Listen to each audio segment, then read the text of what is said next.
Hi viewers, welcome to Pebbles.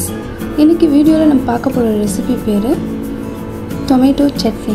எப்படி செய்யறதுன்னு பார்க்க போறோம். ஒரு பெங்காலி ஸ்டைல் தக்காளி சட்னி எப்படி செய்யறதுன்னு பார்க்க போறோம்.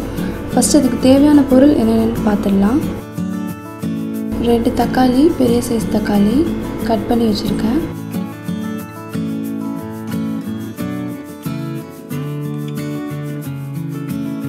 மஞ்சள்தூள்,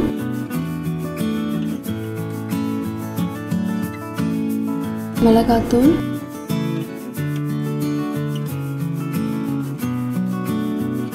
ஒரு துண்டு வெல்லம்,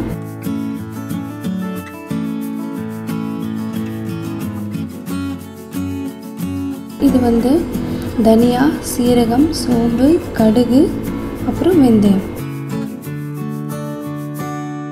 இது ஜீரகம் கடாயில் வறுத்து அதை அரைச்சி வச்சிருக்கேன்.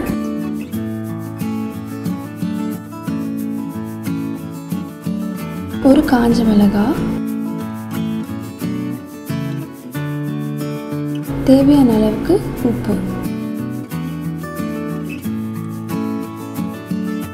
இப்போ எப்படி செய்யறதுன்னு பார்க்கலாம். தேவையான அளவுக்கு எண்ணெய். இப்போ எப்படி செய்யறதுன்னு பார்க்கலாம்.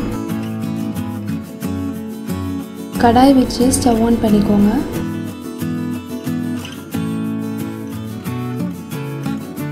உங்களுக்கு தேவையான அளவுக்கு எண்ணெய் ஊற்றிக்கோங்க. நம்ம 5 மசாலா வச்சுருந்தோம்ல, அதாவது கடுகு, வெந்தயம், சீரகம், சோம்பு, அப்புறம் ஜீரகம், இதை கொஞ்சமாக 1 டேபிள் ஸ்பூன் அளவுக்கு எண்ணெயில் சேர்த்துக்கோங்க. அதோட ஒரு காஞ்ச மிளகாவை கிள்ளி சேர்த்துக்கோங்க. சேர்த்து கிளறி விட்டுக்கோங்க. கடுகெல்லாம் பொரிஞ்சதும்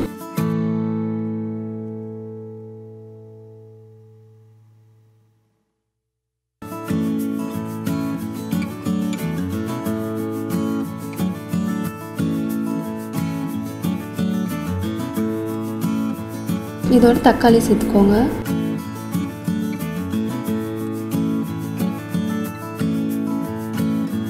சேர்த்து நல்லா வதக்கிக்கோங்க. தக்காளி நல்லா வெந்ததும் அதோட ஒரு டேபிள் ஸ்பூன் அளவுக்கு மஞ்சள்தூள் சேர்த்துக்கோங்க.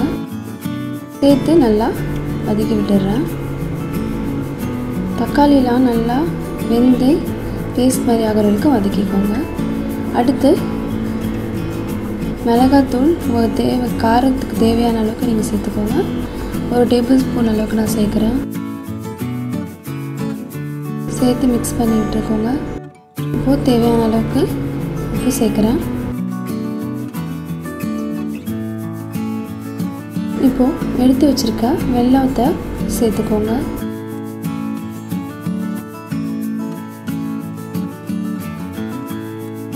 சேர்த்துட்டு ஒரு அரை கிளாஸ் அளவுக்கு தண்ணி சேர்த்துக்கோங்க.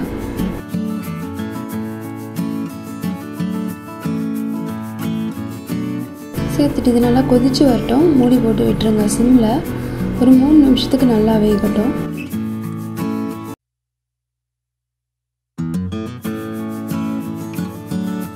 ஒரு 3 நிமிஷம் ஆயிடுச்சு. மசாலாலாம் நல்லா வெந்துருச்சு. எண்ணெய்லாம் பிரிஞ்சு மேலே வந்துருச்சு.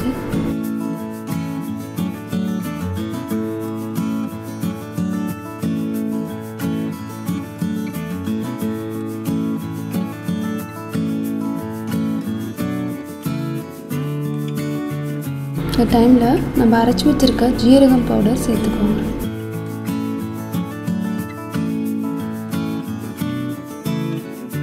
சேர்த்து நல்லா மிக்ஸ் பண்ணிக்கோங்க.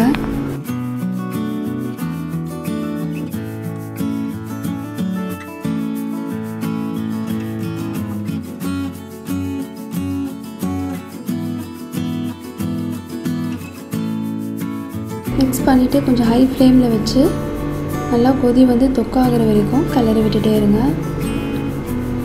தக்காளிலாம் வதங்காமல் இருந்தால் அதெல்லாம் கொஞ்சம் அழுத்தி விட்டுக்கோங்க. அவ்வளோதான், நம்மளோட டொமேட்டோ சட்னி ரெடி ஆகிடுச்சு. நீங்களும் இந்த ரெசிபியை வீட்டில் ட்ரை பண்ணி பாருங்கள். உங்களுக்கு கண்டிப்பாக பிடிக்கும். உங்களுக்கு இந்த ரெசிபி பிடிச்சிருந்தா லைக் பண்ணுங்கள், கமெண்ட் பண்ணுங்கள், ஷேர் பண்ணுங்கள். மறக்காமல் பெபிள்ஸ்க்கு சப்ஸ்கிரைப் பண்ணிவிடுங்க.